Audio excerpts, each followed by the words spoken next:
Сайн мэцхан өрхөм үзэгчтэй та бүхэн амралтын өдрөө ая тухтай сайхан өнгөрүүлж байна уу? Сонгуул 2000 мэтгэлцээ нэвтрүүлгийн 2 дахь дугаар эхэлж байна. За энэ удаагийн дугаарт Улсын хурлын 20 дугаар тойрогт та бидний эвслээс нэр дэвшигч Сайн хүүгийн Ганбаатар, за мөн Улсын хурлын 20 дугаар тойрогт ардчилсан намаас нэр дэвшигч Орсоо, Улсын хурлын 20 дугаар тойрогт бие даан нэр дэвшиж байгаа Мянган буугийн Саран даваанаар манай энэ удаагийн мэтгэлцээнд оролцож байна. Тэгэхээр энэ удаагийнхаа дугаарыг бид манай Улсын хурлын 20 дугаар тойрогт Улсын хурлд парламентод сууж исэн 4 гишүүн асан одоо бас манай Эрдэнэ хотод нэр дэвшиж байгаа. Энэ 4 нэр дэвшигчээ бид энэ удаагийнхаа мэтгэлцээ нэвтрүүлэгт урьсан боловч одоо харамсалтай нь Сайн хүүгийн Ганбаатараас бусад одоо нэр дэвшигчд маань ирсэнгүй. Ингээд та бүхэн бас цаг зав гаргаж манай нэвтрүүлэгт оролцож сонгогчдынхаа бас сонголтонд одоо өөрсдийнхөө үзэл бодлыг хуваалцж байгаа та бүхэнд баярлалаа. За ингээд бүгдээрээ үзэгчтэй хүндэтгээд маск авчиг гэж бодож байна. За тэгэхээр Улсын хурлын 20 дугаар тойрогт Монгол Ардын намаас нэр дэвшигч Хууль зүйн дотоод хэргийн яамны сайд Цэндийн нэмд орж, Улсын хурлын 20 дугаар тойрогт ардчилсан намаас нэр дэвшигч Улсын хурлын гишүүн Октябрийн Баасанхүү, за Улсын хурлын 20 дугаар тойрогт та бидний эвслээс нэр дэвшигч 2008-аас 2012 онд Улсын хурлын гишүүнээр сонгогдсон одоо ажиллаж байсан Сайн хүүгийн Ганбаатар хүрэлцэн ирсэн байгаа. За Улсын хурлын 20 дугаар тойрогт бие даан нэр дэвшигч 2012-оос 14 онд Монгол улсын 27 дахь ерөнхий сайдаар ажиллаж байсан Норвегийн Алтан уяг нар энэ удаагийн мэтгэлцээнд ирэх байсан. Харамсалтай нь 3 нэр дэвшигч маань одоо ирсэнгүй. За ингээд цагаа хожоод бас бидний урилгыг хүлээн авсан та гуравтайгаас ярилцъя гэж бодож байна. Тэгэхээр хамгийн ихний асуулт сонгуулийн сурчлагын эхлээд бас эд дундаа явж байна. Тэгэхээр та бүхэн маань сонгогчтойгоо уулзаад сонгогчдынхаа бас дуу хоолойг сонсоод явж байгаа. Сонгогчд маань ерөөс энэ төр засгаас яг юу хүсэж байна вэ? Ганбаатар нэр дэвшигчээс эхлээд явчих гэж. Шудраг ёс хүсэж байна. Өнөөдөр ажилгүйд л ядуурлаасаа илүү шудраг ёс. Энэ үүнийг л хүсэж байна.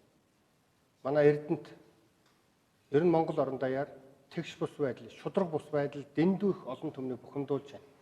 Үүн дотор жирийн иргэдийн нэрээр орж ирж байгаа тэднийг ажлын байртай болгох ёстой. Тэднийг ажилтай болгоход нь боломж олгодог жижиг дунд үйлдвэрлэлийн сан, хөдөлмөрлөлт дэмжих сан, сум хөгжүүлэх сан гэдэг энэ олон сангуудыг эзэнд нь очихоос нь өмнө замаас нь эрх баригчид идэж уугаад зурчуулаад байгаа явдал энэ бол шудраг бус явдал. Энэ бол олон ажлын байрыг дарга нар өмнөөс нь идэж байгаа гэсэн үг. Дээр нь нэмээд уул уурхаан баялгаасаа шулрагаар хүртъя гэдэг явдал бол манай Эрдэнэт хотод бас их яригдж байна. Эрдэнэтийн уулын баяжуулах үйлдвэрийн ойролцоогоор жилдээ 700 сая долларын орчим тэр баялагийг бий болгохдоо үүнд Эрдэнэт хотын 6600 инженер техникийн ажилчид, уурхайчид бол гайхалтайгаар бүтээж байгаа. Эд бол оюуны бүтээл хийж байгаа улсууд. Оюуны бүтээл. Энэ хийж байгаа хүмүүсийн ач буйнаар өнөөдөр эрдэнчүүд бид бас хүртээх ёстой. Дам утгаараа түүхий ажилтан, дам утгаараа зах дээр байгаа бизнес эрхэлж байгаа хүмүүс, дам утгаараа өнөөдөр ахмадууд ч гэсэндээ энэ суурийг тавьсан утгаараа энэ уул уурхаан баялгаас шударгаар хүртъя гэдэг явдал бол онцгой яригдж байгаа. За дээр нь төрийн хүнд суртал, айдас хүйдэс манай Эрдэнэтэд ноёлсон байна. Эрдэнэт авилгачдад ээлтэй биш, эрдэнчүүддээ, иргэддээ ээлтэй байхын төлөөх энэ саналууд их байна. За баярлалаа. Орсоо нэр дэвшигч маань. Тэгэхээр өнөөдөр манай ардсан намын нэр дэвшигчид ардсан намын одоо дарга Батбаяг нэр дэвшигч, Улсын хурлын гишүүн Баасанхүү, за би гээд манай ардсан намын нэр дэвшигчид өнөөдөр уулзалттай явж байгаад ирж байна. За манай хоёр нэр дэвшигчид өнөөдөр уулзалттай байгаа учраас бас хүрэлцэх боломж бага байлаа. За миний хувьд бас уулзалтын одоо дундаас бас цаг аваад тэгээд та бүхнийг бас үнтгэхэд энэхүү арга хэмжээндээс оролцож байна. За сонгогчид юу хүсэж байна гэж сонгогчид хариуцлага хүсэж байна. Өөрөөр хэлбэл одоо шудраг байхыг хүсэж байна. Өөрөөр хэлбэл одоо өнөөдөр Монгол улсад ялангуяа төрийн одоо албанд улс төрийн одоо салбарт хариуцлага гэдэг зүйл алга, ёс зүй гэдэг зүйл алгаа. Тийм болохоор хариуцлага, ёс зүйг хамгийн ихээр хүсэж байна. Хоёрдугаарт нэг том хүсэж байгаа зүйл бол шин залуу хүмүүсийг улс төрт сонгох, тэдэнд итгэл найдвар хүлээлгэх ийм зүйлийг бол маш их хүсэж байна. 2-3 сонгогдсон тийм ээ одоо хэдхэн жилийн дараа ингээд идэвхтэй суугч байгаа ахмадууд биш, эдэр насны залуучуудыг одоо ус төрж гаргаж энэ одоо хууль бус үйлдэлийг зогсоох, энэ сахилах хариуцлагыг нэхэх энэ одоо сонголтыг бол ард түмэн хүсэж байна.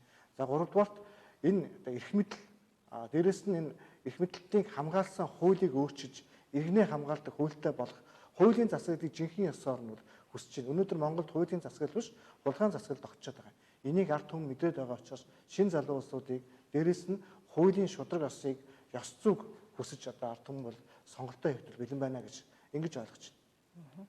За баярлалаа. Сарандаа нэр дэвшигч юм. За юуны өмнө энэ цэнхэр дэлгэцээр дамжуулаад бас сонгогчтойгоо санал бодлоо хуваалцах боломжийг олгож байгаа танаа телевизийн хамт олон зохион байгуулагчдаа баярлалаа гэж хэлье. Тэгэхээр миний хувьд өнөөдөр 16 дахь багаар явж бас эрдэмтчүүдтэйгээ санал бодол солилцож тэдний бас захиас тэдний тулгамдж байгаа асуудлуудыг бол харилцсан ярилцаж ингэж явж байна.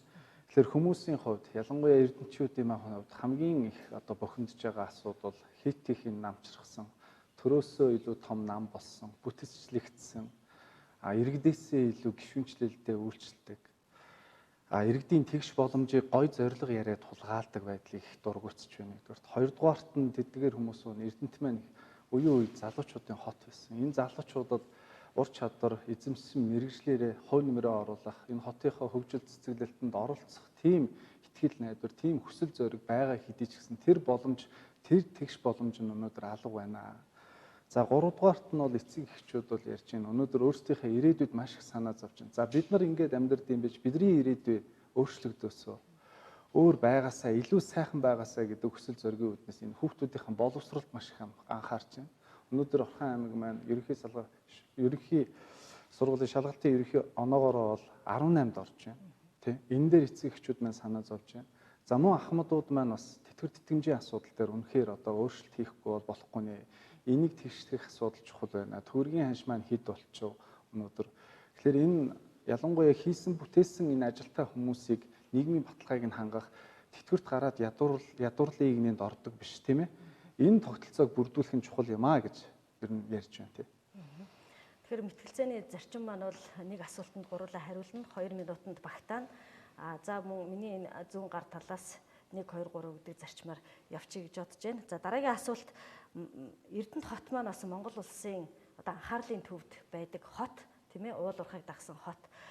Яг одоогоос 4 жилийн өмнө Эрдэнэт үйлдвэрийг тойрсон одоо луйрын гэж хэлж болох үс юм үйл явдал өрнсөн. Энэ нь одоо 49-51-ийн асуудлыг бол маш олон иргэд одоо асууж байгаа. Энэ байдал маань бүтэн 4 жил ингээд ямар ч гэсэн төр одоо өөрийнхөө мэдэлд авлаач гэдэг юм уу? Яг үнэндээ бас өнөөдөр авсан ч юм уу, аваагүй ч юм уу? Энэ бол бас эргэлзээтэй байгаа. Тэгэхээр энэ дээр Эрдэнэтийн 49-51-ийн одоо асуудлыг өнөөдөр одоо ямар төвшөнд хэрвээ парламент одоо шинээр бүрдээд явах юм бол энэ Эрдэнэтийн 49-51-ийг одоо 49-ийн зарах ёстой мó, ёсгүй мó? Ер нь энэ 51 нь бас байгаа ч юм уу, байхгүй ч юм уу гэдэг зүйлийг ярьж байгаа л да. Тэгэхээр энэ дээр бас үзэл бодлоосоо хуваалцаач. Орсоо нэр дэвшигчээс эхлэе. Тэгэхээр Эрдэнэтийн 51%-ийг өнөөгийн эрх баригчид стандарт банкнд тавиад үндсэндээ бол одоо ард түмний хувьцааг, төрийн хувьцааг бол одоо банкнд тавьж, барьцаанд тавьж, энэгээр одоо эрх мэдэл албан тушаалаа санхүүжүүлж ингэж явж байгаа нэг талаа. Нөгөөдөөс ардсан намын хувьд бол ер нь бол 49-51 гэж талцгаа болъё. Ерөөсөө Эрдэнэтийн хувьцааг ард түмэн эзэмших ёстой. Ерөөсөө Эрдэнэт үйлдвэрийн улсын үйлдвэрийн газрын хувьцааг хөрөнгийн биржээр дамжуулаад нийт иргэдэд эзэмшүүлье. Энэ бол ард түмний өмч. Ард түмэн хувьцааг нь эзэмших ёстой. Өөрөөр хэлбэл 51%-ийн барьцааг 50-аад байна гэдэг бол 51%-ийг хэн эзэмшээд байна вэ? Эрх баригчид эзэмшээд байгаа байхгүй. Тэгэхээр ардсан намын мөрийн хөтөлбөрт ерөөсөө төрийн өмчөд Эрдэнэт улсын үйлдвэрийн хувьцааг хөрөнгийн биржээр дамжуулаад ард иргэдэд эзэмшүүлье. Эрдэнэтчүүдэд эзэмшүүлье гэдэг бол энэ бол ардсан намын хувьд Эрдэнэтийн асуудлыг шийдэж байгаа хамгийн том одоо бодлогын зорилт юм аа. Хэрвээ ардсан нам ялах юм бол одоо Эрдэнэтийн одоо хувьцааг ард иргэдэд эзэмшүүлнэ. Одоо Эрдэнэс 5-7 хувьцааг ард иргэдэд эзэмшиж байгаа. Яг үүнтэй адилхан Эрдэнэтийн хувьцааны асуудал ингэж шийдье. Одоо энэ нэгэд 49%-ийг одоо ардсан нам авах гэж ингэж энэ худлаа павардгаа болий. Энэ 49%-ийн асуудлыг шийднэ гэж 2016 онд өнөөгийн эрх баригчдаар гарсан шүү дээ. 4 жил явлаа шийдээгүй. Одоо энэгээ сонгуулийн сэдэв болгоод одоо бид нар яг шийдэх чинь тийм үү? 20 онд дахиад сонгочвол биднийг одоо бид энийг шийднэ. Энэ шиг худлаа юм байхгүй. 4 жилийн өмнө ард түмэн сонголтоо хийгээд шийдээгээд өгсөн. Одоо энэ шийдэгдэхгүй. шийдэхийг хүсэхгүй байна. Тэгэхээр ардсан намын хувьд сонголт бол хувьцааг ард түмэн эзэмшил шүүлье. Энэ бол одоо хамгийн зөв сонголт гэж ингэж харж байгаа. Хувьцааг одоо ард түмэнд эзэмшүүлэх хөрөнгийн болцоо биржээр хэр байгаа юм бол? Байх. Одоо шинэ одоо 5 дахь өдөр бол одоо ингээд Эрдэнэс 5 дахь өдөр бол хувьцааг тэр баялагийг ард түмэн бүгд л эзэмшиж шүү дээ. Хувьцаа эзэм. Яг үнтэй адилхан Эрдэнэт гэдэг бол бас л одоо баялагын баялаг бас л ард түмний өмч шүү дээ. Тэгэхээр хөрөнгийн биржээр дамжуулаад Эрдэнэтийн хувьцааг эзэмших гэдэг энэ хувилбар сонголт бол хамгийн зөв сонголт. 49% бол худлаа. 51% асуудлыг одоо ингэж их мэдлэлтэн барьцаанд тавьж завшдаг биш. Тийм ээ? Хөрөнгө хувьцаагаа эзэмшиж ард түмэн эзэмших юм бол энэ асуудлыг шийдэл нь бол эндээ байгаамаа. За баярлалаа. Нэр дэвшигч Сарандаа. За тэгэхээр энэ өмнө энэ Эрдэнэттэй 41-тэй холбоотой асар их олон мэтгэлцэн яриа гарсан л да. Тэг эрдэнчүүд маань энэ дээр бол маш анхааралтай соргог сэргийг мэдрэмжтэй хандж байна. Тэгэхээр энэ юуны төрөнд хамгийн гол нь бол 30 жил Эрдэнэт маань улсыг аваад явсан.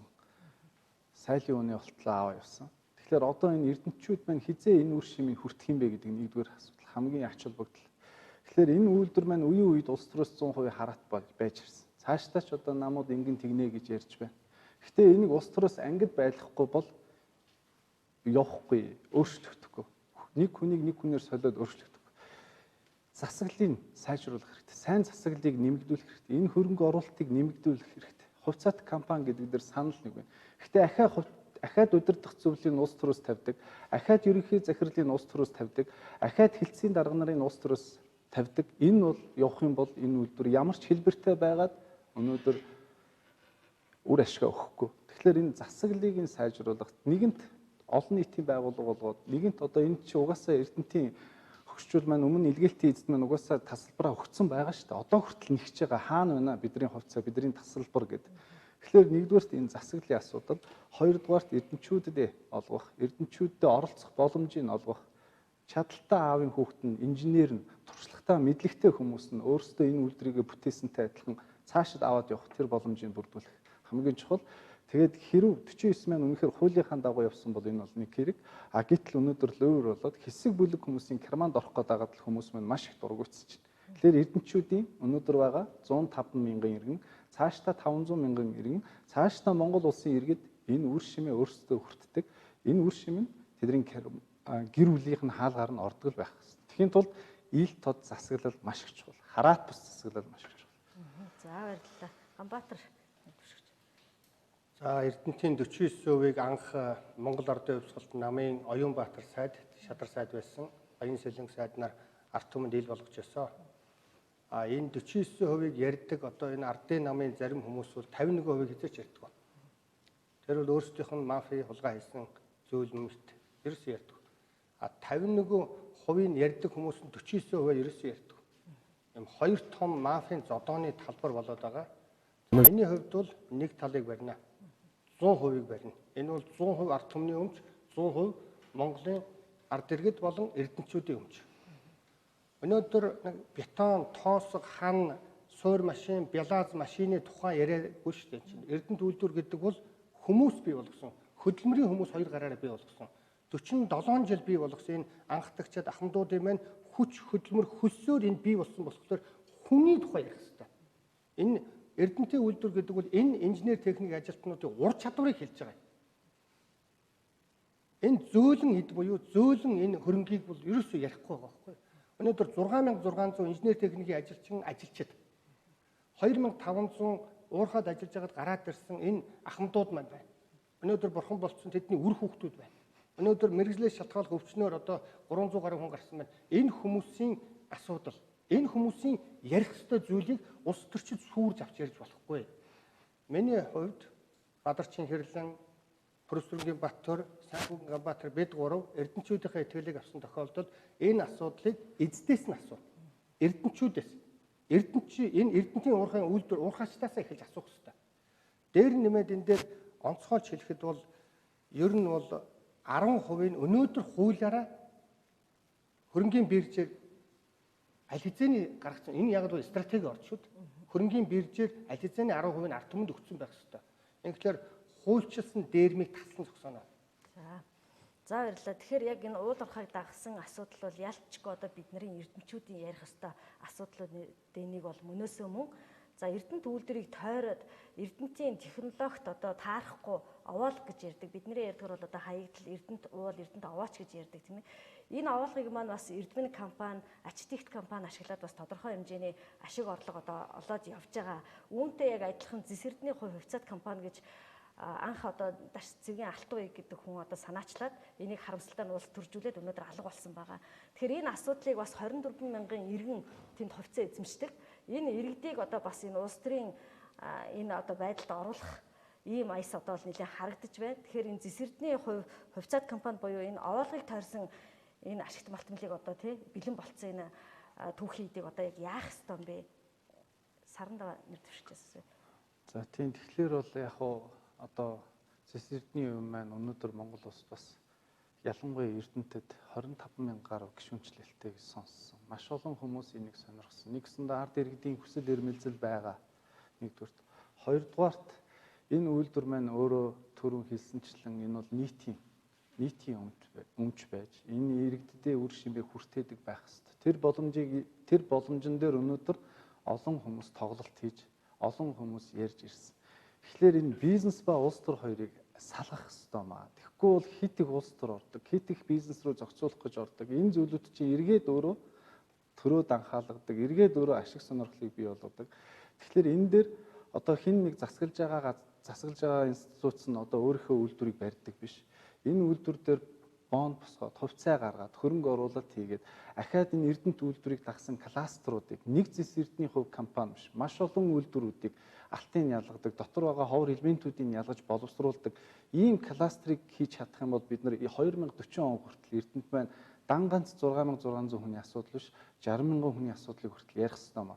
Тийм учраас энэ овоолго зүгээр шороо одоо концентрац байд юм уу тийм ээ. Эдрийг нэг борлуулаад ашиглахаас илүү энийг боловсруулах тэр технологийн шийдэл, аж үйлдвэрлэлийн паркийн асуудал 2022 оноос хэрэгжих хот тосгоны эрх зүйн байдлын тухай хуулиар Эрдэнэт маань бүс байгуулж болох энэ боломжууд нь нээгдэж байгаа. Тэгэхээр энийг бүсчилж хөгжүүлж энэ баялагийг нэмүү өртөг шингээж ахаад 60 мянга, ахаад 70 мянган энэ ажлын байрыг бий болгох нөхцөлийг л бүрдүүлж явах хэрэгтэй гэж бодож байна. За Ганбаатар дээр төвшөрч. За баланс гэж яриад байгаа. Балансын гадуурх гэдэг бараг л хог шаар хэрэггүй гэж хэлэх гээд байгаа. Үгүй энэ бол үүсмэл орд. Энэ бол бас орд хэвээрээ. Энэ Эрдэнэтийн овооны бас нэг хэсэг нь. Тэгэхээр энэ Зэсэрдний 24-25 мянган ард иргэдийн талд бий зогсож байна. Тэр дунд нь янз бүрийн одоо менежментийн алдаа доголдол гарсан байхыг бол үгүйсэхгүй. Энэ нь бол 25 мянган хүний иргэдийн эрх ашигыг зөрчнө гэсэн явдал биш. Тэгэхээр энэ ард иргэдийн уулзаж зохион байгуулж энэ төслийг явуулах тал дээр улс төрчдийн ялангуяа энэ эрх баригчдын гарыг тас зогч энэ төслийг явуулах ёстой. Тэгснээр олон овоолгууд бас эрдэнэчүүдийн нийтийн өмч болох ёстой гэдэг дээр би байр суурь байна. Яагаад даргын овоолго нь болохоор одоо даргын 2-3 ч овоолго байна. Амжилтаа сайхан яваад хагартлаа баяжаад яг ямар ч дарга тэр дотор байхгүй 25 мянган ард иргэдийн овоолго яагаад явахгүй байгаа гэдэг асуудлыг ярих ёстой.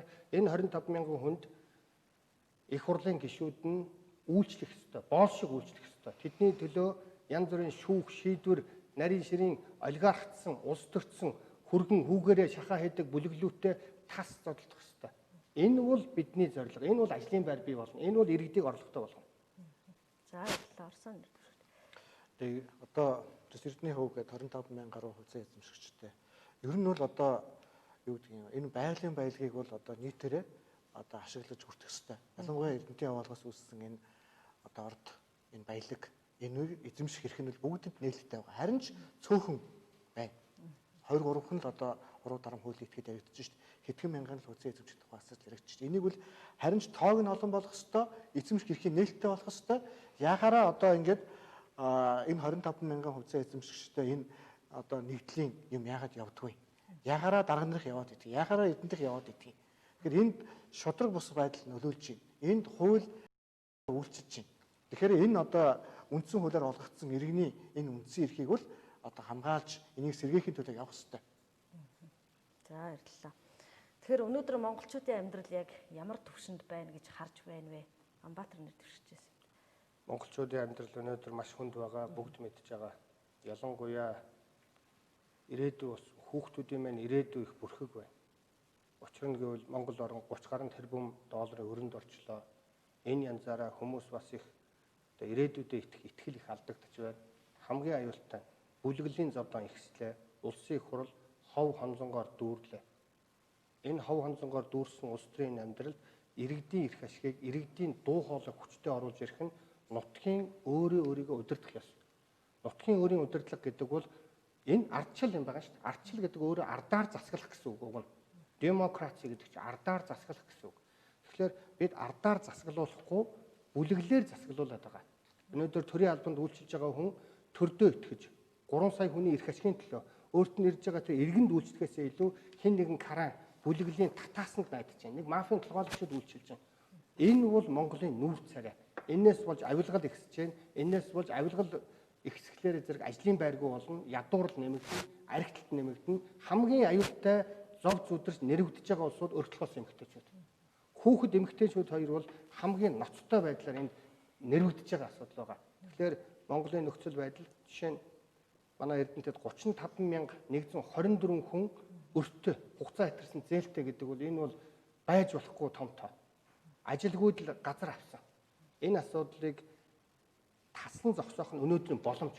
Өнөөдрийн сонгуул бол улс төрчдийн асуудал биш. Энэ эрдэнэчүүдэд ирж байгаа энэ боломжийг ашиглах уугүй юу гэдэг л асуудал. Сонгуул бол боломж. Энэ өнөөдрийн 30 жил явж ирсэн авилгалын тогтолцоог, энэ эвдэрсэн тогтолцоог цоо шинээр бий болгож барих боломж. Тэрнээс биш ингээд яваад ирсэн улсуудын засвар хийх нэг тийм нэг амьд гарах, нэг 4 жил нэг дахиад амьдрах тийм боломж ердөөч биш гэж харж байна. За баярлалаа. Орсон нэвтрүүлж. Тэгэхээр өнөөдөр одоо Монгол улсын нөхцөл байдал, Монголын төл улсын нөхцөл байдал маш хүнд байна л да. Үндсэндээ одоо Монгол улс бол аль нэгэн улс орны байж болох хамгийн бүх муу шинжийг бүгдийг бүрдүүлчлээ шүү дээ. Ядуурлын хувьд, шудраг бус байдлын хувьд, авилгалын хувьд энэ дэлхий дээр одоо хамгийн муу улсыг олоод ир ирээдүгөө улсыг олоод иргүүл одоо манай улсыг жишээ татхад бол энүүхэнд байна шүү дээ. Татчих байна. Дэлхийн олон нийт манай улсад хориг тавиад хэллээ. Тэгэхээр одоо энэ асуудал дээр ард түмэн сонголтоо хийх хэрэгтэй. Өнөөдрийн явж ирсэн зам зөв, харамсалтай нь бид энэ замаар хулгайч эрх мэдлийг өгчлөө. Жирийн ард түмэн сонголтоо хийж чадсангүй. Сонгуул мөнгөний л өөр болоод дуусчлаа. Тэгэхээр ард түмэн одоо мөнгөнд автахгүйгээр, худал амралтанд автахгүйгээр жинхэнэ сонголтоо хийх хэрэгтэй. Нэг талаасаа. А нөгөө талаасаа өнөөдөр Монгол улсад одоо бүх нийгмийн харилцааг хууль зохицуулах хэрэгтэй. Өнөөдөр эрх мэдэлтэн зохицуулж байгаа юм. Хууль биш. Тэгэхээр бид бол хууль зүйн шинжил хийхгүйгээр улс орноо аврах ямар ч боломжгүй.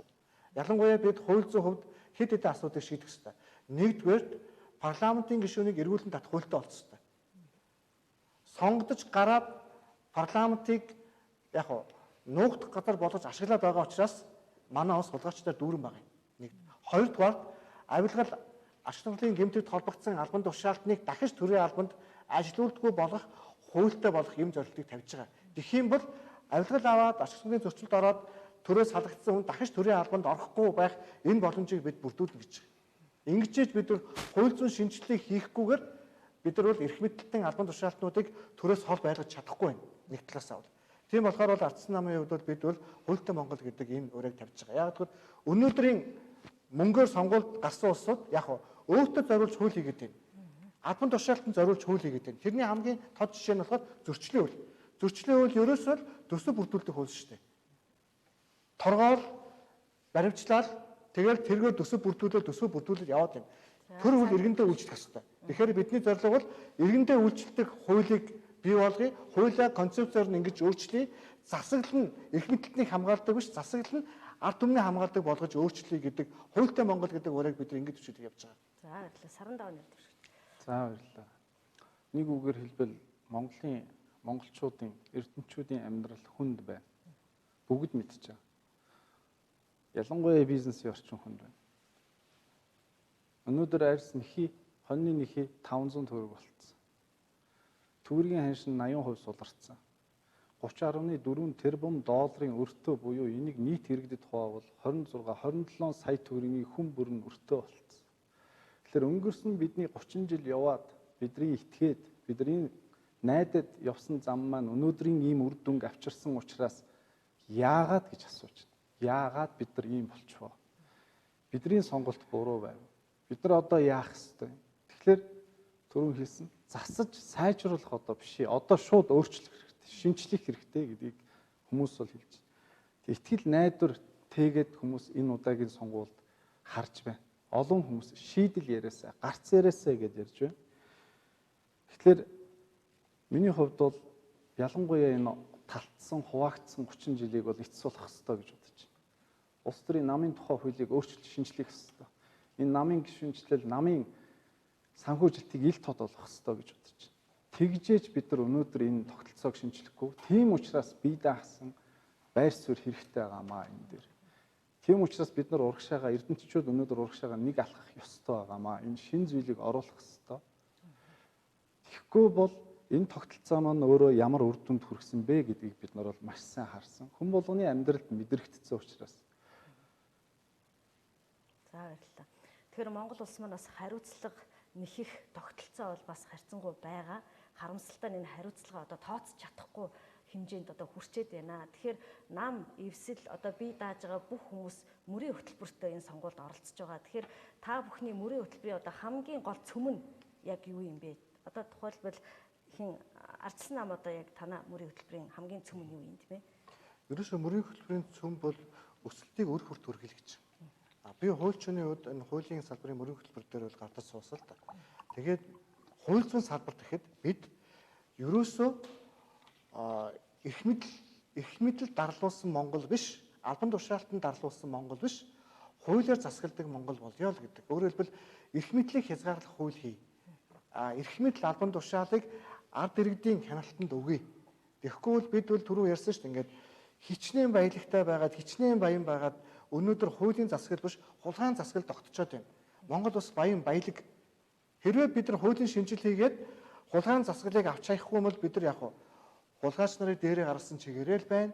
Бид мөнхийн одоо баялгаа хулгайлт алдсаар байх болно. Бид мөнхөд дээрэмдүүлсээр байх болно. Тэгэхээр баялгаа хамгаалахын тулд бид нар хууль зүйн шинжил хийгээд эрх мэдэлтэн албан тушаалтанд хариуцлага оногдуулдаг, тэднийг түрүүчийн ярьсан арга замаар хязгаарладаг болж чадах юм бол Монгол улс цаашаа хөгжих зам нь бол нээлттэй. За, би дагч саран даваа. Тэгэхээр мөрийн хөтөлбөрийн гол өрөө бол одоо эрдэмтчүүд бид өөрсдийнхөө хувь заяа, өөрсдийнхөө боломжийг, өөрсдөө ирээдүгээ гартаа авцгаая. Биднийг өнөөдөр маш олон жил 30-40 жил биднийг энэ хэвээр нь аваад явлаа. Тэ. Тэгэхээр одоо өөрсдөө урагшаага нэг алхацгаая. Эрдэнэт маань хот болсон үндсэн хуулиараа. Тийм учраас энэ хот маань иргэдэдээ ээлтэй хот байх ёстой. Залуучууд нь ур чадвар ухаанаа уралдуулдаг, тэр уралдуулаад хийж бүтээх боломж нөхцөлийг хангасан. Тийм тогтолцоо. Дээрээс нь эрдэнэтийн бизнесийн орчин нь хамгийн сайн байдаг. Хөрөнгө оруулалтын орчноороо бусдыг хөрөнгө оруулалтыг татаж чаддаг. Ажлын байрыг бий болгож чаддаг. Ийм хот байх боломжтой. Хамгийн бизнес таатай орчин бүрдүүлэх боломж өнөөдөр байна. Нөгөө талаас засаглал талаас түрүү ярьсан улс төрийн намын тухай хууль. Үнэхээр улсын их хурлын гишүүн болох ч байгаа юм бол улсын хууль батлах тогтолцоонд оролцох гэж сонгогдож байгаа. Тийм учраас энэ улс төрийн намын тухай шинжилэл, за дээрээс нь энэ банк санхүүгийн салбарын шинжилэл, хууль эрх зүйн орчны шинжилэл, тэтгэврийн шинжилэл, боловсролын шинжилэл, за дээрээс нь бизнес эрхлэгч нар маш сайн мэдж байгаа. Ялангуяа баялаг бүтээж байгаа, татвар төлж байгаа. Энэ хүмүүс маань маш сайн мэдж байгаа. Татврын багц хуулийн шинжилгээг бол нэн даруй хийх ёстой маа гэж мөрөн хөтөлбөртөө агуулга оруулсан байна. За та бидний эвслээс нэр дэвшигч байгаа Баатар. За Бадарчин Хэрлэн, Хөрсөрөнгийн Баттөр, Санхүүгийн Ганбаатар бид гурав та бидний эвслээс нэр дэвшиж байгаа. Манай мөрийн хөтөлбөр бол Монгол улсын хамгийн үнэт баялаг бол иргэн хүн. Иргэнээ дээдлэе. Өрхөө дээдлэе. Өрхийг ерөөсөө үл ошоодог явц. Одоо ерөөсөө нэг мафийн засаг захиргаа улс төрөөл яриад байна. Өрхөө дээдлэе. Энэ засаг дарга улс төрчид буюу засаг захиргаагаа түшиг баялаг болгоё. Энэ нь одоо өөрсдөө гидээдэг биш, бүхийд хүмүүст үйлчлдэг болгоё. Үүний тулд яах вэ гэвэл өргөө Монголын төлөө, орон сууцны төлөө хамгийн гол нь ажлын байртай эрдэмтчүүд хангалттай ажилтай баймаар байна. Үүний тулд яах юм бэ? Джон Лок гэж хүн хэлсэн үг вэ л дээ. Ер нь бол хууль гэдэг бол нийгмийн гэрээг хэлдэг шүү гэж. Нийтээрээ Эрдэнэт хотод ажлын байр бий болох, иргэдийн анхаарах, орон сууцтай болох, өрхөө тэжээх тэр энэ засаг дарга, энэ захиргаа улс төрчдийг үйлчлдэг болгохын тулд яах вэ гэвэл Орхон аймгийн хөдөлмөр нийгмийн зөрчлийн 3 талд хамтын хэлэлцээр гэдэг юм. Энэ хууль. Нөө Жон Лок яриад байгаа хууль гэдэг бол нийгмийн гэрээ гэдэг чинь. Энийгээ бид ашиглахгүй байна гэдэг бол энэ байхгүйтэй адилхан энийг үл ойшоох юм бол хуулигууд ор хулгай, мэдлэгүүд ор боол гэдэг зүйл бий болоод байгаа.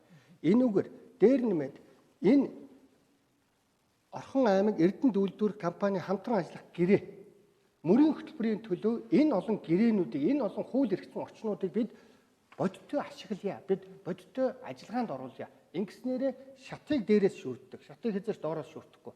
Үүнтэй адилхан засаг дарга, улсын их хурлын гишүүд нь дээр нэмээд хөдөлмөр буюу ажил хийж байгаа хөдөлмөрийн хүмүүс нь, үйлдвэрчний эвлэл нь, бизнес эрхлэгчид, энэ жижиг дунд үйлдвэрлэгчид, өрхийн аж ахуйтнууд нийлээд тэгээд одоо хамгийн эцэст нь ГОК-ийн энэ дарга нар, удирдлагууд энэ дөрөв нийгмийн хэлэлцээр хийж Эрдэнэт болсон, Монгол болсон. За баярлалаа. За ингээд бид хэдийн маань бас цаг одоо бас өндөрлөж байна. Тэгээд сүүлийн 2 асуултыг та бүхэндээ тавья гэж бодож байна. Тэгэхээр улсын их хурл парламент бол Монгол улсын төрийг барих одоо дээд байгууллага байгаа. Энд одоо сая өнгөрсөн нэг 10 жилийн хугацаа, 20 жилийн хугацаанд юу болж өрнөснийг бол одоо та биднэр хилүүлдэхгүй одоо иргэд сонгогчд маань мэдж байгаа тийм ээ. Тэнд маш их ёс зүйн асуудлууд, хувь хүний одоо этик, хувь хүний ёс зүй гэдэг асуудал бол хамгийн номер 1-т тавигдах ёстой асуудал. Гэтэл өнөөдрийн одоо 2020 оны энэ парламентт нэр дэвшиж байгаа хүмүүсийн одоо сонгуульд одоо өрсөлдөх гээд явж байгаа иргэдийг та бүхэн харж байгаа. Хэдийгээр сонгогдох эрх байгаа ч гэсэн төрийн одоо энэ том дээд байгууллагад очих гэж байгаа хүмүүст бол шат босго бол өндөр байх ёстой. Гэтэл өнөөдөр ингээ өндөр биш одоо иргэн бүхэн сонгогдох хэрэгтэй гэдэг эрхийнхаа хүрээнд хэдийгээр нэр дэвшиж байгаа ч гэсэн энэ ёс маань алдагдчихжээ. Тэгэхээр ер нь энэ 2020 оны сонгуульд ямар хүнийг дэвшээсэ гэж бодож байна вэ? Саран нэр дэвшчихсэн. Дэвшээсээ юм уу? Нэг бол эсвэл сонгогдоосоо гэж. За, баярлалаа. Маш чухал асуулт гэж бодож байна. Тэгэхээр олон хүмүүс өнөөдөр олон хүмүүсийн нэр дэвшигчдийн материалыг аваад харьцуулаад уншиж байгаа, харж байгаа, тунгааж байгаа ийм цаг үе учраас. Тэгэхээр өнөөдөр байх ёстой хүмүүст нь байх ёстой газараа байж чадахгүйгээс болж өнөөдөр юу болж байгааг бидний амьдрал, таны амьдрал харуулж байгаа. Хоёрдугаарт бид нар нэг өдөр хүн ер нь өөрчлөгдсөн юм уу? Нэг эсвэл тэр хүн төлөвшлөн, тэр хүний үнэт зүйл нь, итгэл үнэмшил нь тэр хүнийг тодорхойлд юм уу гэдгийг харах хэрэгтэй. Тийм учраас сүүлийн 5 жил, 10 жил, 20 жил өнөөдөр ирээд юу ярьж байгаа нь чухал биш. Гоё юм ярьж болно. Тийм, зориг ярьж болно. Гэхдээ тэр хүн хинбэ гэдгийг харах хэрэгтэй. Үнэхээр бусдын төлөө, үнэхээр нийгмийн төлөө хэн байж ирсэн. Нэг бол өөрийнхөө төлөө явж байгаад нэг өдөр ирээд одоо би ингэнэ, одоо би тэгнэ. Тэгвэл бид нар тунгаах хэрэгтэй. Энийг харьцуулах хэрэгтэй. Тийм учраас өнөөдөр хинбэ гэдгээс нь бид нар болоод өнөөдөр ёс суртахуунгүй, өнөөдөр ашигтай ашиггүйгээр нь хэмждэг хүмүүс төрийн бодлогыг тодорхойлоод би бол төрийг бол Монгол төр бол хизээ тунгалаг байх хэрэгтэй гэдэг чинь харин энэ төрийг барьж байгаа улсууд бол булингортуулж байна. Тийм учраас энэ цэвэрлэгээ хийхин тулд энэ ил тод байдлыг хангахын тулд хин хинбэ гэдгийг харах хэрэгтэй. Боловсролыг харах хэрэгтэй. Чадварыг харах хэрэгтэй. Ажлын туршлагыг харах хэрэгтэй. Ингэж ээж тэр хүн 10 20 жил юуны төлөө явж ирсэн бэ гэдгийг харж сонголтоо хийгээсэй гэж хүсэж байна. За, Орсон нэр дэвшигч. Тэгэхээр би сонгуульд өрсөлдөхийн тулд хэд хэдэн зүйл хийсэн л дээ. Нэгдүгээрт бол судалгаанууд хийсэн, газар дээр нь явж судалсан. За, хууль зүйн салбарт юу нь болохгүй байна, ямар алдаа оноо байна, юуг өөрчлөх ёстой вэ гэдэг судалгаа хийсэн, мэдээлэл цуглуулсан, дүн шинжилгээ хийсэн. Тэгээ мөрийн хөтөлбөртөө сууссан. Зарим нэг хүмүүс бол самбраа хийсэн баг. Зарим нэг хүмүүс зургийн автанд анхаарсан баг. Тэгэхээр ер нь сонгуульд дэвшнэ гэдэг бол эхлээд тухайн салбараа болж бүтэхгүй байгаа зүйлийг олж илрүүлж, бодлого болгож, томьёолж ингэж сонгуульд оролцох хэрэгтэй. Тэгэхээр бол би нэгдүгээр судалгаа хийсэн улсуудыг сонгоосай. Салбартаа болохгүй байгаа зүйлийг, нийгэмдээ болохгүй байгаа зүйлийг хайж, судалж, шинжиж, бодлого болгож зангидсан ийм улсуудыг сонгоосай гэж хүсэж байна. Хоёрдугаарт Монголын төрийн бослого бол ийм намхан байгаагүй. Хэдийгээр ардсан зарчим нийгэмд улсад хэрэгтэй ч гэсэн бид энэ ардчлалыг хөгжүүлэх ёстой байсан. Хөгжүүлж чадаагүй. Бүгд дэвших хэрэгтэй гэж хайцсан. Одоо ингээд бүх хүн дэвшнэ л гэж байна. Гэтэл бид бол ингээд ядаж дүүргийн иргэдийн хурал сонгогдсон туршлагатай 4 жил тодорхой иргэдтэйгээ ажилласан. Ядаж аймаг нийслэлийн иргэдтэй үрэл сонгогдсон. Ядаж дунд шатны төрийн ажил хийсэн гэдэг.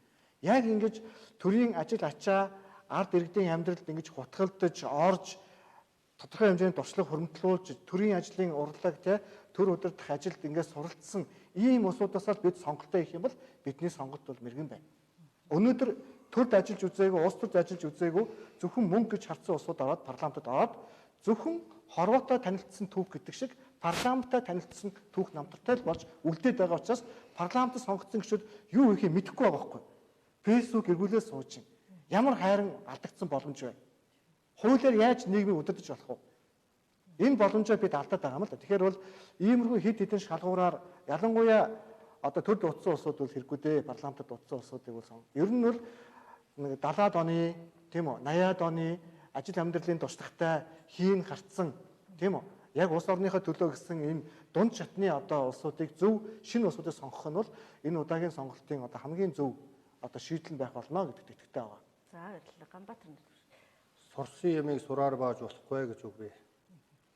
Хийж дадсан сурсан зүйлээ хийхийг л хүсэж байна. Мэдээж 16 жилийн өмнөөс л оюу толгой, дубаан гэрээ, энэ уул уурхайн байдлыг энэ ард түмэнд нэг аятайхан өгөөд ажлын байртай, орон сууцтай сайхан амьдрал гэдгийг 16 жил ярьж ирлээ. Энийхээ төлөө сайн муугаа дуудуулж янз бүрийн нэр хоч зүгээл ирлээ. Энэ зүйлээ үргэлжлүүлээ, үр дүнтэй болгоё л гэж. Тэрнээс иш гинтхэн өнөөдөр өөрийгөө гоё харагдуулахаар дээл өмсөөл давхиад байна гэдэг бол хүн хурж байгаа явдал. Та нар бодоод үз энэ Орхон аймгийн хөдөлмөр нийгмийн зөвшөөрлийн гэрээ улсын хэлэлцээр энэ Эрдэнэтийн үйлдвэрийн ажилчдын эрх ашигыг хамгаалах гэрээ энэ Эрдэнэтийн гэрээ миний хувьд бол 16 жил яг ард түмний эрхийн төлөөх эрх баригчтай гэрээ байгуулахын төлөө л маш олон цагаа зориуллаа, маш их нервээ зориуллаа.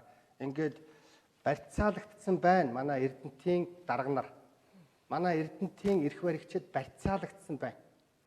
Энэ барьцаалагдсан засаг төрийг эрдэнэтчүүд нь булааж авч өгөхийн төлөө зүтгэж байгаа. Та бидний эвслээс Бадарчин Хэрлэн, Пүрсрэнгийн Баттөр, Ганбаатар бид гурав. Тэгэхээр бид иргэдийн дуу хоолой болно. Өнөөдөр иргэдийн дуу хоолой, иргэдийн төлөөлөл хэрэгтэй болохоос биш ухаантай хүн гэж хэрэггүй. Сэтгэлтэй хүн хэрэгтэй болчиход байна. Ингээд эцэст нь эрдэнэтчүүдээс иргэдээсээ ч илүү том гэж бодож байгаа зарим мундаг улс төрчид энэ мэтгэлцээнд ирж эрдэнэтчүүдийн мань хүндэлнэ гэж бодож байна. Энэ салбарын уран бүтээлч ажилтнуудын мань хөдөлмөрийг хүндэлнэ гэж ойлгож байна. Бардам сэтгэл буян барнаа. Ард түмнээсээ өөрийгөө том гэж бодоод хуульчилсан хулгай дээрмийг гааруулсан хүмүүс өнөөдөр ард иргэдийнхээ өмнө бүхийж хүндэтгэлтэй хандах ёстой. Та бидний эвслээс эрдэнэтчүүдийн дуу хоолой болж эрдэнэтчүүдэд шударга ёс бий болгосноор Монгол оронд нар мандна. За баярлалаа. Тэгэхээр парламент бол яг түрүүний та хэдийн хэлдгээр бол энэ бол сургалтын бааз биш, ихтэй сургууль биш. Тийм ээ, энд бол одоо ард иргэдийнхээ өмнөөс дуу хоолой гаргаж нийгмийн харилцааг бий болгосон хууль, эрх зүйн орчныг бүрдүүлдэг газар гэдгийг одоо маш сайн ойлгох хэрэгтэй. За ингээд хамгийн сүүлчийн асуулт эх орон хаанаас эхэлдэг вэ? Ганбаатар нэр дэвшигчээс. Эх орон ээжээс эхэлдэг. Ямар сайнтай эх орон гэж нэр өгсөн байна шүү дээ. Өнөөдөр Монгол ээжүүд, Монгол эмэгтэйчүүд, охтууд эрчүүд бид сайн авч явах хэрэгтэй. Бид тааруу авч яваа. Орос, Хятад, Америк, Япон ээжүүдээс бид сайн авч явах үүрэгтэй. Эх орноо сайн авч явъя гэвэл ээжүүдээ, эмэгтэйчүүдээ хүндлэх ёстой. Эх орон ээжээс эхэлдэг. За баярлалаа. Орсон нэр дэвшигч. Эх орон бол сонгогч иргэнээс эхэлнэ. Мэдээж олон янзын тайлбар, олон янзын үндэслэл гаргаж байна. А миний хувьд бол эх орон гэдэг нь сонгогч иргэнээс эхэлнэ. Эх орны хувьд сонгогчийн сонголтоос хамаарч идэг. Тэгэхээр нэгэнд одоо мэтгэлцэн өрнөж байгаа, мэтгэлцэн явж байгаа учраас би бас зарим нэг одоо мөрөг төвтэй холбоотой бас талаар байр суурь илэрхийлээ. Яг бүнэн бодиттой мэдээлэл өгөх гэдэг утгаараа.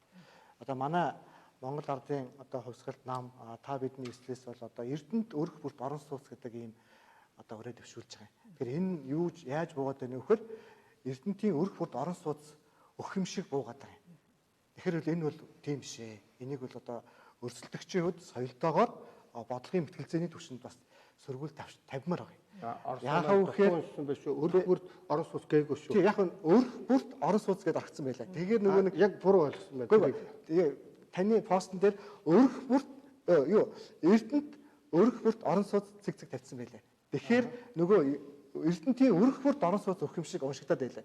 Тэгэхээр би нөгөө мөрийн хөтөлбөрийн тулгаад харсан өрх бүрт орон сууц үндэсний хөтөлбөрийг боловсруулна, нийгэм эдийн засгийн үндэстийг боловсруулна гэсэн байна. Тэгэхээр бол өрх бүрт орон сууц гэдэг хөтөлбөр боловсруулна гэдэг хөтөлбөр байгаад байлаа. Яг тэр нөгөө сурталчилгаа гэдэг юм уу текстүүд бол нөгөө Эрдэнэтийн өрх бүрт орон сууц өгөх гээд байгаа юм шиг бас ойлгогдоод байлаа шүү. Тэгэхээр бас ингээд зөв тал руу нь явуулахгүй бол бас одоо сонгогчдоо бас хэд их ихтгэл хүлээлт бас өгчихгүй. Хэдүүлээ бас мөрийн хөтөлбөрийн хүрээнд бол шударгаар бас өрөлдөх ёстой. Тэгэхээр Эрдэнэтийн өрх бүрт орон сууц өгнө гэдэг ийм зүйл байхгүй байгаа шүү гэдгийг бас залруулж бас хэлхийг хүсэж байна. Тэгээд Ардсан намаас нэр дэвшиж байгаа Зогцайхны Батхуйг, Октябрийн Баасан хүүд, Эмбэрлийн Орсоо гээд шижгэнсэн 70-аад оны залууг бол багаар нь дэмжиж өгөөрэй гэж хүсэж байна. Орсоогийн хэлснийг би бас дэмжиж бас их сайхан санаа зовнож хэлж байна л да. Ер нь эцсийн эцэст энэ эрх барьж байгаа хоёр том намын хулгайгүй бол өрх бүр орон сууцтай байх бүрэн боломжтой. Харамсалтай нь энэ хулгай жоохон ч гэсэн байх ёстой гэж бодох юм бол энэ хизээж бүтэхгүй гэдэгтээ би бас санал нэг байна. Ингээд хулгайг байхгүй болгоё ч юмараа. За сүүлийн асуулт маань юу вэ? Эх орон хаанаас эхэлдэг вэ? Эх орон хаанаас эхэлдэг вэ? Маш гоё асуулт асуулаа. Тэгэхээр эх орон бол надаас эхэлнэ. Бас танаас эхэлнэ. Бидраас эхэлнэ. Бидний Эрдэнэт бол бидраас эхэлнэ. Бас надаас эхэлнэ, танаас эхэлнэ. Тийм учраас одоо эрдэнэтчүүд бид өөрсдөө хийж бид өөрсдөө бүтээцгээе. Өөрсдөө урагшаага нэг алхъя. Бидний ирээдүй бидний араас 10 алхах нь тэдний ирээдүй бидний араас 1000 алхах энэ боломжийн төлөө урагшаага нэг алхъя гэж уриалмаар байна. Эх орон бол бие ба тааш. За баярлалаа. Ингээд манай мэтгэлцээ нэвтрүүлэгт бас сонгогчтойгоо уулзах цагаасаа хомсолж оролцож байгаа гурван нэр дэвшигчтэй бас нийт Эрдэнэт хотынхаа үзэгчдийн өмнөөс бас баярлалаа гэдгийг илгээж байна. За ингээд MB телевиз, ETV телевиз хамтран мэтгэлцээ 2020 нэвтрүүлгийг одоо зохион байгуулж байгаа. Энэ нэвтрүүлэгтээ бид бас Эрдэнэт хотод нэр дэвшиж байгаа 24 нэр дэвшигчд бас урилга илгээсэн. Харамсалтай нь одоо урилга авсан нэр дэвшигчд маань одоо цаг зав нь болохгүй байх уу? Үнэхээр одоо оролцох сонирхолгүй байна уу? Мөн одоо хэвлэл мэдээллийн ажилчид бидний бас ажлыг одоо үл хүндэтгэж гин үү? Аль эсвэл Эрдэнэтийн үзэгчид, сонгогчдыг бас үл хүндэтгэж гин үү гэсэн ийм олон асуулт одоо бидний өмнө бас төрлөө. Одоо ингээд дараагийн нэвтрүүлэг манаас сонгуул 2020 оны 6 дугаар сарын 22-ны өдөр одоо сонгуулийн сурталчилгаа дуусна. Энэ өдөр хүртэл одоо манай хоёр телевиз хамтраад энэ мэтгэлцээ нэвтрүүлгийг зохион байгуулах болно. Ингээд манай мэтгэлцээ нэвтрүүлэгтэй хамт байгаарай үзэгчтэй. Ингээд дараагийн нэвтрүүлэг хүртэл баяртай. Үзэгч та бүхэн бас энэ коронавирус урьдчилан сэргийлж бас маска одоо үргэлж зүүгээрээ хэдийгээр одоо сонгогчтойгоо та бүхэн уулзж байгаа ч гэсэн маш олон одоо бөөгнөрлийг бас бий болгож байгаа. Тэгэхээр хүн одоо маска зүүж хөвшөөрэй гэж уриалж байна. Ингээ манай мэтгэлцээ нэвтрүүлэгтэй хамт байсан үзэгч та бүхэнд баярлалаа. Баяртай үзэгчтэй. За баярлалаа. За баярлалаа.